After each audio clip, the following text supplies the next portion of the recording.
Hello, my name is Thomas. My pronouns are he, they, and this is my presentation for assignment number 3. And starting off, I actually have this video here of my valedictorian speech in which I rickrolled everyone, but I'm going to skip through this just to get to the part of the presentation that matters. Alright, here it is, student with Banyan roots. The title is representative of how I, as a Taiwanese American, our national tree is the Banyan, and I felt that, well, throughout my schooling, I've been uprooted a lot, both out of country, in country. I've moved schools quite a bit. That you can see right here, this slide actually represents my largest friend group in my high school days, but it shows how I kind of always felt like an outsider. Right over here, I felt naturally distant because of constantly drifting from school to school. And you can see that I've moved from a suburban charter elementary to huge downtown magnets in Los Angeles to sleepy classrooms in Taiwan, and even a private Christian school, as well as a what I consider regular, I have it in italics, but a more standardized, what we have an idea of a general high school with no caveats. Alright, here quickly, as you can see some pictures of me. I have this image of my childhood yearbook in a public school, as well as me at a robotics competition. You can see right here, this is some art I made growing up. I made art of countries that did not exist, and I was inspired to make fictional countries because of my incredibly multi-diverse and schools that I attended. And quickly to show that, actually, you can see my first elementary where I actually grew up, Castle Bay, which is over in Northridge, California. You can see that actually a large amount of my classmates, they actually spoke Armenian, they spoke Portuguese, Farsi, Russian, and Korean as their first languages. And for me, I spoke Taiwanese, that was my first language. But in general, I often felt that I had to identify as Korean to fit more into the school where I was. Additionally, I went to school for a year to almost 2 years in Taiwan. It was very interesting to move there to see how students were cooking, cleaning for the school, running most activities, even at such a young age. I had to cook, I had to clean. It really helped me learn some skills, but also showed how the social life in Taiwan is with when your parents are working large 9 to 5, 9 to 7 jobs, usually restaurants or service industries, and students are stuck in the classroom all day. Right here, this is Sherman Oaks. So this is the largest magnet school in Los Angeles School District, and I attended this for a large part of my life. It is a 4 through 12 school, and I call it it's been well known as a community of migrants, and I wanted to talk about whiteness at the school. You can see that it is 40% white according to the breakdown I pulled from the database. But quite interesting, as I want to mention, is that although majority Hispanic and whites, a large amount of the students were, almost everyone I knew at the school were first-gen migrants, including the faculty, and these were first-gen migrants from Eastern Europe, from the post-Soviet breakdown, from Israel, from Eastern Russia, from Central Asia, and they all were categorized as white due to different laws and different American ideals going into the 20th century. And truthfully, a lot of them actually could not speak English as their first language, and also felt that economically speaking, they were just a minority, just as much as a minority as we all were. The school is incredibly representative of a large group of different migrants from a lot of multiple different backgrounds. I believe around 155 countries were represented. Additionally, to mention, for Hispanic Latinx students, a lot of students were not just from Mexico, but also from the Caribbean, from Colombia, from Bolivia, from Peru, from Chile, and Brazil. You can see right here, this is a breakdown. You can see there is a massive white and Hispanic or Latino community. But it's important, as I mentioned, that this is a surface level look into an incredibly diverse area in a very diverse part, Tarzana in Los Angeles, which is a well-known Eastern European community.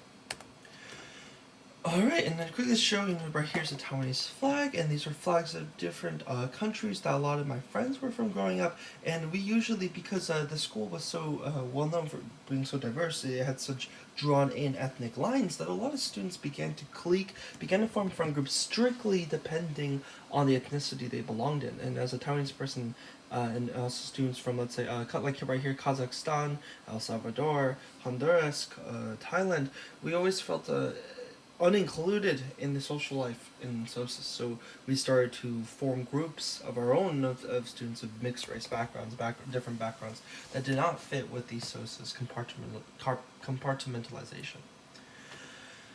Right here, really quick about Faith Baptist. It was a Christian school. It valued a lot of different types of courses that I was not personally had never known about. For me, having to study the Bible, I did very well in that class, but I felt that it was such a huge departure from my long time life in public schools. Additionally, it was the first time I was in a completely Caucasian and African American majority dominant school, and thus, therefore, I had sometimes issues with dietary. Actually, the school didn't serve any Asian food, and but more importantly, it was interesting to see how what kind of socioeconomic backgrounds they had over me. In terms of private schools, a lot of them were had more wealth in the family, and their families often were alumni at the school as well. This is Valencia High School. This was the last school I went to. It was it was in a Caucasian neighborhood in northern LA, and it was definitely very competitive, very high scoring, but it was also incredibly standard, following a lot of rules and general aspects that many public schools in California follow. It was definitely interesting as I felt that it accelerated students with the average students, creating a massive red barrier between the two, creating quite the disparity. Alright, really quick to talk about my family and its unique. I'm a Waisan Ren, which is a very small category of Taiwanese people who were refugees from China after World War II. And this is just a picture of my family here enjoying a meal that I made. Additionally, you can see that my entire family are actually military. These are all words I've gotten from my family growing up, and how I probably should not have gone to college. I should have joined the military. It's a very large aspect of my family. You can also see here, this is words I've gotten from my fellow American students about my culture, about the food I eat, about how I look, how I speak, how I behave, how I don't fit in.